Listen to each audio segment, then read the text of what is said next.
오늘은 8월 29일 창세기 16장 1절부터 16절까지입니다. 먼저 1절부터 3절을 읽습니다. 아브라함의 아내 사레는 출산하지 못하였고 그에게 한 여종이 있으니 애굽 사람이요 이름은 하갈이라. 사레가 아브라함에게 이르되 여호와께서 내 출산을 허락하지 아니하였으니 원하건대 내 여종에게 들어가라. 내가 혹 그로 말미암아 자녀를 얻을까 하노라 하매 아브라함이 사레의 말을 들으리라. 아브라함의 아내 사레가 그 여종 애굽 사람 하갈을 데려다가 그 남편 아브라함에게 첩으로 준 때는 아브라함이 가나안 땅에 거주한 지 10년 후였더라. 가나안 땅에 들어온 지가 10년이 넘었을 때도 아브라함과 사라에게는 아들이 없었습니다. 분명히 하나님께서 후사를 주겠다고 말씀했는데 하나님은 여전히 10년이 지난 후에도 약속을 이루지 않는 것 때문에 아브라함과 사라는 고민에 빠지게 됩니다. 그러면서 그 당시에 유행했던 관습적으로 행했던 방법을 취하게 되는데 그것은 사라의 여종 하갈이라고 하는 여종을 아브라함에게 주는 겁니다. 하룻밤. 그리고 아브라함이 하룻밤 동침하여 아들을 낳으면 그 아들은 주인의 아들이 되는 것이 그 당시에 관습이었기 때문에 하갈이 그렇게 해서 아브라함과 동침하게 되는 장면이 오늘 본문에 나오게 된다는 것이죠. 아무리 관습적이라고 해도요, 아무리 일반적인 방법이라고 해도요, 하나님의 언약이 유효하다면, 그리고 그 하나님의 언약을 받은 사람에게 믿음이 있다면, 그것은 하나님의 때를 기다려야 된다는 겁니다. 그러므로 믿음은 두 가지가 포함되어 있는데, 그것은 바로 인내라고 하는 단어와 소망이라는 단어가 포함되어 있는 것이 믿음이다라는 겁니다. 믿음은 하나님의 방법이 이루어질 때까지 끝까지 그 언약을 소망하는 거예요.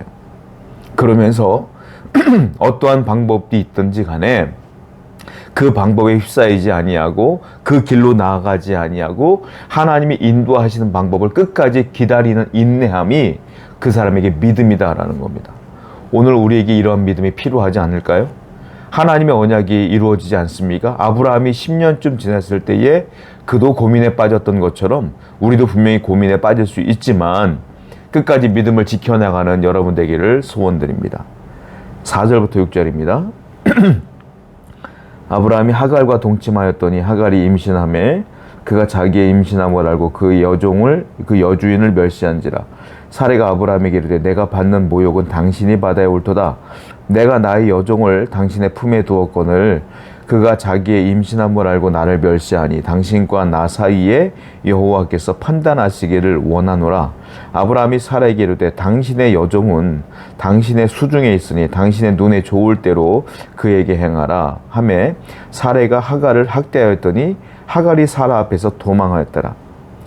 하갈이 아브라함과 동침한 다음에 임신을 했어요. 임신을 함과 동시에 애굽 사람 하갈이 자기의 여주인 사레를 모욕하기 시작합니다. 아기도 못 낳는다고 말이죠. 그랬더니 하갈이 집에 들어와서 아브라함에게 이야기하는 거예요. 당신이 그 여종을 임신시켰기 때문에 내가 이 고통과 멸시를 당한다라고 말하는 거예요. 사실 원인은 사라에게 있죠. 사라가 준 거죠. 그런데 자기가 잘못한 건 하나도 생각하지 않아. 그냥 남이 나에게 준 고통만 생각해. 그게 인간인지라. 여러분들은 어떠세요? 여러분들은 하나도 잘못 없이 사는 것 같습니까? 여러분들은 하나도 죄 짓지 않는 것 같아요? 여러분들은 다 옳아요? 왜 상대방만 그렇게 못 살게 굽니까? 아니에요. 다 나에게 책임 있는 거예요.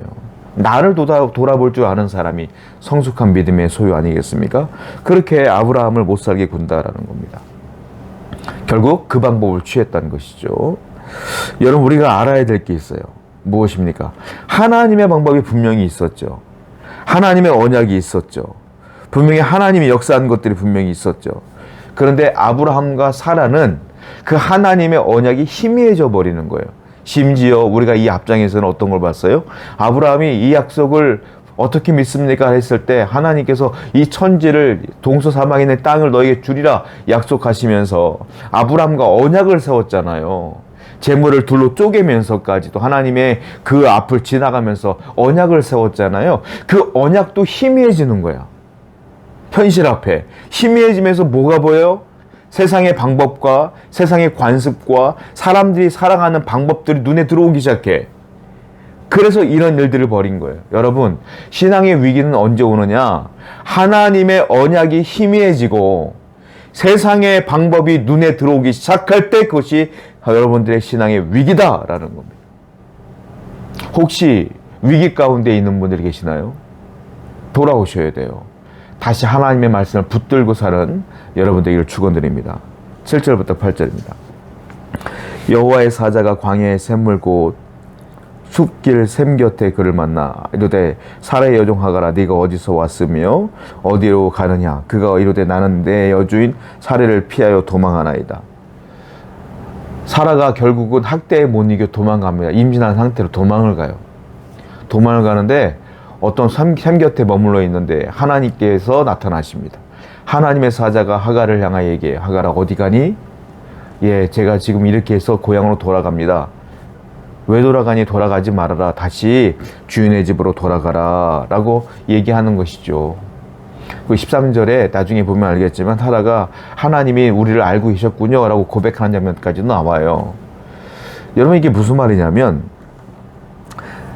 하갈이 도망갔다는 거는 학대 때문에 도망갔죠. 근데 하갈에게 하나님이 나타났다는 것은 하나님이 이 모든 사건을 알고 계신다, 모르고 계신다?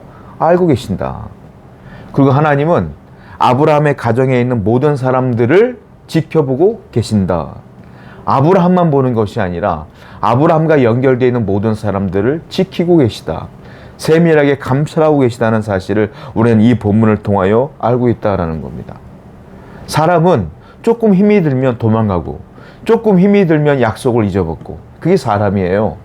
그럼에도 불구하고 하나님은 그 아브라함과 사라와 하갈을 눈여겨보고 계셨으며 감찰하고 계셨다는 것을 우리는 믿어야 된다는 겁니다. 그러면 여러분들도 마찬가지죠. 여러분들의 삶 속에 위기를 만나거나 어려움을 만날 때도 하나님은 여러분들을 감찰하고 계심을 분명히 믿으시기 바랍니다. 그러므로 끝까지 하나님을 의지하는 여러분 되기를 축원드립니다. 8절부터 11절입니다. 이르되 사라의 여종 하가라 네가 어디서 왔으며 어디로 가느냐. 그가 이르되 나는 내 여주인 사라를 피하여 도망하나이다. 여호와의 사자가 그에게 이르되 네 여주인에게로 돌아가라서 그 수하에 복종하라. 여호와의 사자가 또 그에게 이르되 내가 네 씨를 크게 번성하여 그 수가 많아 셀 수 없게 하리라. 여호와의 사자가 또 그에게 이르되 네가 임신하였은즉 아들을 낳으리니 그 이름을 이스마엘이라 하라. 이는 여호와께서 네 고통을 들으셨음이니라. 하나님께서 다시 사라에게 돌아가라, 아브라함에게 돌아가라, 그리고 그 주인에게 복종하라 라고 명령하시고 계십니다. 그리고 아들의 이름을 지어라고 말씀하시는데 너가 임신한 그 아들을 이스마엘이라고 해라. 내가 네 고통을 들었다라는 뜻이니 내가 다 알고 있으니 이스마엘이라고 하라. 그리고 내가 너의 씨를 통하여 놀라운 복을 줄 것인데 너의 후손 때문에 너의 씨가 계속 번성하여 너의 후손들이 너무너무 많아지는 복을 내가 줄 거야 라고 말씀하시는 거예요. 하갈은 이와 같은 하나님의 그 이스마엘을 통한 계획이 있음에도 불구하고 학대에 못 이겨 그는 그 집을 떠난 거죠. 하나님의 입장에서 볼 때는 바른 길이 아니죠. 거기 있어야 복을 받아. 이거 올바르지 않은 길로 현실을 바라보며 도망가고 있었던 것이죠. 그릇된 길로 간 거예요. 그런데 하나님께서 그 앞에 나타나서 그릇된 길을 멈추게 하시며 바른 길로 돌아오게 하셨다라는 겁니다.